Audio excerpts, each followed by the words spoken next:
And recording. So, going through the book here, a couple pages back. The next one I'm going to do is from a band called Grim Reaper. Song is called See You in Hell.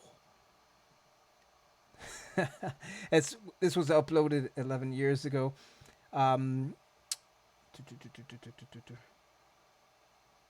It's interesting art. Not quite Frank Frazetta, but if you look at the writing here where it says "See You in Hell," it's interesting. This is just over 4 minutes. It seems, judging from the art, like this is going to be kind of old, more than the 11 years. But let's see. Go.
I'm gonna pause this one a little earlier than I normally do.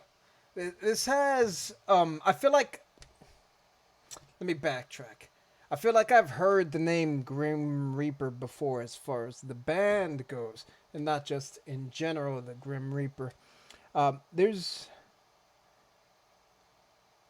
the way the singing style translates to me so far. It doesn't necessarily mesh, because it seems like you're going "see you in hell," but like the words are "see you in hell," but like the person's like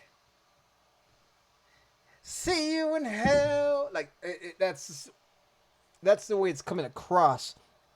Like the music's good. It has kind of a punkish kind of vibe to it a little, and also like the production quality of this. Again, it makes me think like it's probably the 80s, like early 80s. Let me give it more of a chance. It's coming across as kind of cheesy to me right now. Not that it's bad, it's just not what I was expecting, given that it looks like it's the Horsemen of Death. Go. Almost like a Misfits kind of sound.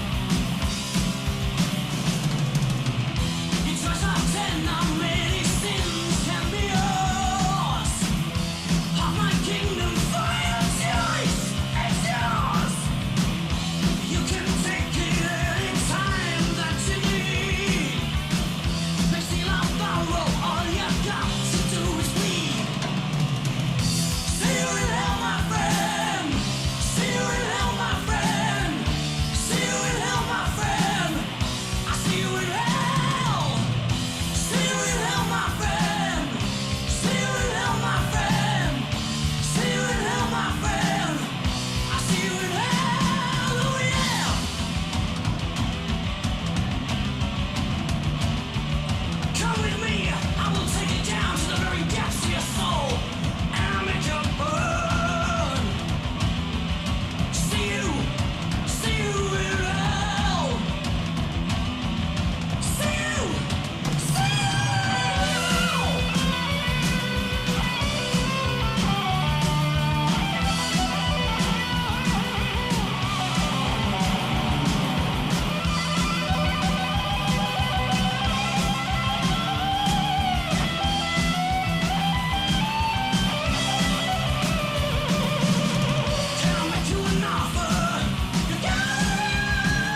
better.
All right, so I have two things I would like to say. It's good. Um, the initial, so the initial response I had to this is if you're going to show a picture of like the Grim Reaper, the guy he has a scythe, he's on a horse, it's covered in blood, there's all these skulls, and you're expecting it to be like really dark. It's selling you a ticket. It's telling you it's gonna go in this direction. So when you listen to it, it's over here. Like it's gonna create some dissonance in your mind immediately when you're listening to it. So you're thinking this doesn't match up. So it's gonna create confusion. Even if it's good, you're immediately gonna be a little disappointed because like you're creating a bias in your head and you're expecting it to go this way, but meanwhile you're over here, like you missed your exit on the freeway, and then you're like, damn it. um there's that aspect of it because like I enjoyed it once it kept going, and I just said, all right, I get it out of my head. He's singing in like a weird way, which I know it's like the 80s way, and it's not necessarily a weird way, but it's the way I wasn't expecting. There's that aspect of it. Then the secondary thing is, I'm going to go on a weird tangent here. Because what was I listening to? I think I was watching like a Hot Ones interview with someone. They were talking about, I think it was the most recent one. They were talking about how they had a movie club or something where they're revisiting movies that they loved when they were children or when they were growing up, and how in revisiting them, they don't necessarily hold up. And I'm not saying that this doesn't hold up. I think the majority of people who are fans probably hold this in a kind of regard that someone who is just encountering it might not. For example, if you were a child when Star Wars came out and there was no such thing as special effects, not really, not in the way we think of them now with CGI, because there was no computers, so nothing to generate those images. CGI. Ooh, excuse me. I burped into the microphone. No, but if you think about it from that kind of aspect, if you had never seen special effects before and the first movie you ever saw was Star Wars, it's going to hold such a place in your mind where you're just like, it's the greatest movie ever. I love it. Now, if you grew up with like today's CGI and then you watch the original Star Wars, you're like, that's quaint. Not just because it doesn't necessarily hold up to the test of time, Whereas something like Blade Runner, that has all those miniatures, that looks fucking. It still looks good. It still holds up. But like Star Wars doesn't, in so far as the effects go. In that same way, when you're listening to music, a lot of older music from, say, the 80s, it's still good. It's just very specific to that era. And we've kind of like, it was of a specific time. And if you grew up with it, it's awesome. And I still like it. It's still good. It just, there's a sort of cheese factor to it. Wherein, when I hear something like this, I don't know necessarily that I'll revisit it. It's more of a novelty. And I know that could sound sacrilegious.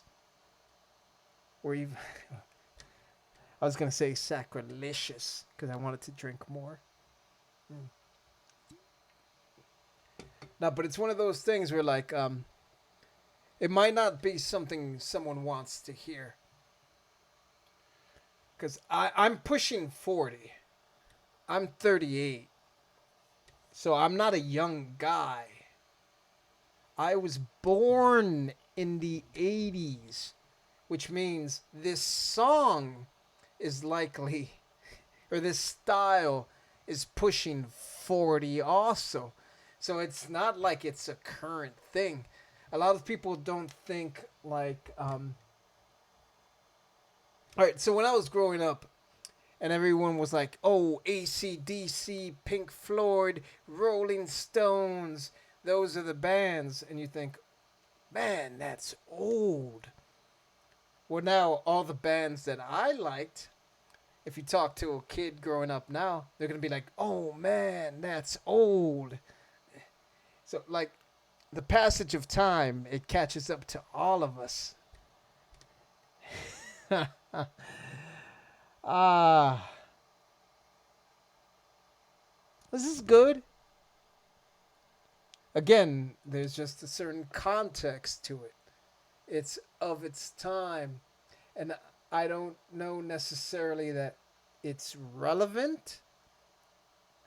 You kind of have to be in a very specific mood to listen to this, I think.